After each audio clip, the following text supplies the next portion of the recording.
2018 में प्रधानमंत्री नरेंद्र मोदी ने स्वतंत्र दिवस के दिन लोगों को संबोधित करते हुए इंडिया के ह्यूमन स्पेस प्रोग्राम गगनयान की घोषणा की। माँ भारत का कोई संतान, चाहे बेटा हो या बेटी, वे अंतरिक्ष में जाएंगे, हाथ में तिरंगा झंडा लेकर के जाएंगे। अब हम मानव सहित गगनयान लेकर के चलेंगे और ये गगनयान जब अंतरिक्ष में जाएगा, हिंदुस्तानी लेकर के जाएगा, तब विश्व के अंदर हम चौथे देश बन जाएंगे जो मानव को अंतरिक्ष में पहुंचाने वाले बन जाएंगे।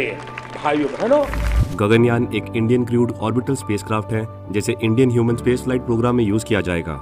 इस प्रोग्राम के आइडिएशन फेज के साथ ही इसरो ने इस प्रोग्राम के लिए ट्रेनी एस्ट्रोनॉट्स की अपनी खोज शुरू कर दी और फाइनली ये डिसाइड हुआ कि इसकी रिस्पॉन्सिबिलिटी किसी एयरफोर्स पायलट को ही दी जा सकती है। और आज की वीडियो में हम गगनयान और Indian human space pilot programme के बारे में तो बात करेंगे ही, पर साथ ही ये भी समझने की कोशिश करेंगे कि आखिर इसरो या फिर पास्ट में भी कोई स्पेस एजेंसी एयरफोर्स के पायलट्स को स्पेस मिशन के लिए क्यों प्रेफरेंस देती है। तो वीडियो को लास्ट तक जरूर देखें। ज्यादातर ह्यूमन स्पेस प्रोग्राम में पायलट्स या एविएशन एक्सपर्ट्स को प्रेफरेंस मिलती है। इसरो के ऑफिशियल्स ने बताया कि पास्ट में जितने भी कंट्रीज ने मेडन मिशन किए हैं, उनमें से ज्यादातर मिशन में टेस्ट पायलट्स थे, इसलिए हम भी अपने मेडन मिशन के लिए टेस्ट पायलट्स पर ही डिपेंडेंट है। और इस तरह इंडियन एयरफोर्स ने सितंबर 2019 में गगनयान मिशन के लिए एस्ट्रोनॉट्स को फर्स्ट लेवल पर शॉर्टलिस्ट कर लिया था। आईएएफ के एक ऑफिसर के अकॉर्डिंग सिलेक्शन के इनिशियल फेज में टोटल 25 टेस्ट पायलट्स मौजूद थे और आईएएफ को डिफरेंट पैरामीटर के बेसिस पर इन 25 में से 3-4 टेस्ट पायलट्स को शॉर्टलिस्ट करना था, जिसके लिए आईएएफ ने मल्टी लेयर्ड सिलेक्शन प्रोसेस का सहारा लिया। आईएएफ ने एस्ट्रोनॉट्स के फर्स्ट लेवल का selection institute of aerospace medicine में किया था, जहां पर टेस्ट पायलट्स को extensive physical exercise test, lab investigations, radiological test और साइकोलॉजिकल टेस्ट के बेसिस पर शॉर्टलिस्ट किया गया।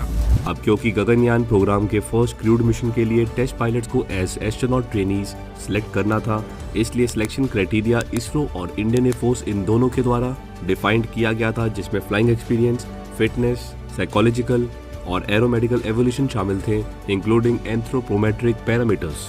फाइनली रिगरस सिलेक्शन के बाद इंडियन एयरफोर्स और इसरो ने इंडिया का पहला मैनेड स्पेस मिशन के लिए 4 टेस्ट पायलट्स को सिलेक्ट किया एज ट्रेनी एस्ट्रोनॉट्स। उस समय ये टेस्ट पायलट आईएएफ के ग्रुप कैप्टन और विंग कमांडर रैंक ऑफिसर थे। इन ट्रेनी एस्ट्रोनॉट्स को स्पेस मिशन की बेसिक ट्रेनिंग के लिए रशिया के जीसीटीसी यानी Yuri Gagarin cosmonaut training centre भेजा गया। इन शॉर्टलिस्टेड ट्रेनीज की बेसिक ट्रेनिंग 10 फरवरी 2020 में स्टार्ट हुई थी। इंडियन कैंडिडेट्स को ये space mission basic training glove Cosmos, JSC और इसरो के ह्यूमन स्पेस फ्लाइट सेंटर के बीच हुए कॉन्ट्रैक्ट के तहत दी जा रही थी। इस कॉन्ट्रैक्ट के तहत ही इंडियन ट्रेनी एस्ट्रोनॉट्स के रेगुलर मेडिकल एग्जामिनेशन भी कंडक्ट किए गए थे। रशिया में बेसिक स्पेस मिशन ट्रेनिंग के तहत ट्रेनीज को जीरो ग्रेविटी में कैसे काम करना है और अनएक्सपेक्टेड इमरजेंसी से कैसे डील करना है, इन सब के बारे में बताया गया है। जिसके बाद उन्हें क्रू और सर्विस मॉड्यूल्स को कैसे ऑपरेट करना है, इसकी ट्रेनिंग भी उन्हें सिमुलेशन के थ्रू दी गई है। इन ट्रेनी एस्ट्रोनॉट्स की ट्रेनिंग रशिया में कंप्लीट हो गई है और फिलहाल बेंगलोर में ट्रेन किया जा रहा है। चलिए अब देखते हैं कि ऐसे स्पेस मिशंस के लिए स्पेस एजेंसीज एयरफोर्स पायलट्स को प्रेफरेंस क्यों देती है।